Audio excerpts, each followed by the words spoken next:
Labyrinthitis. Labyrinthitis is the inflammation of the labyrinth, and it is the intratemporal extracranial complication of the chronic suppurative otitis media.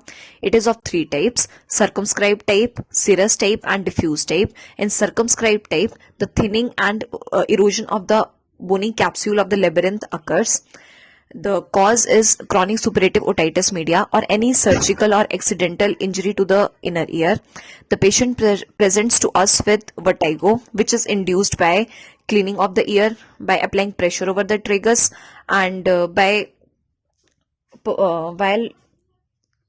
performing the Valsalva maneuver.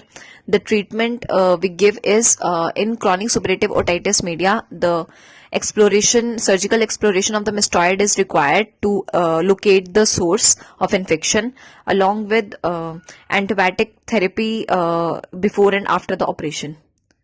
Next we have serous labyrinthitis. It is the diffuse intralabyrinthine inflammation without any pus formation, and the causes are chronic suppurative otitis media and any acute middle ear infection. The patient presents to us with vertigo, nausea, vomiting, and some sort of sensory neural hearing loss. The treatment we give here is we ask the patient to take rest with the immobilization of the head. We give antibiotic therapy to the patient, and for symptomatic relief of vertigo, we give stemetil to the patient, and myringotomy is required in case of acute otitis media when the tympanic membrane is bulging, and modified radical mastoidectomy is required to locate the source of the infection and to treat the source of the infection. Then we have diffused labyrinthitis.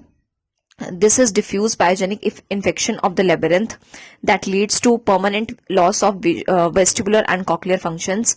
Here the causes are same as with the serous labyrinthitis, and patient presents to us with severe vertigo and vomiting, and there is total loss of the hearing. And treatment we give is we ask the patient to take rest. We give antibiotics, and for symptomatic relief of vertigo we give stemetil, and modified radical mastoidectomy is required to explore the source and to treat the source of infection.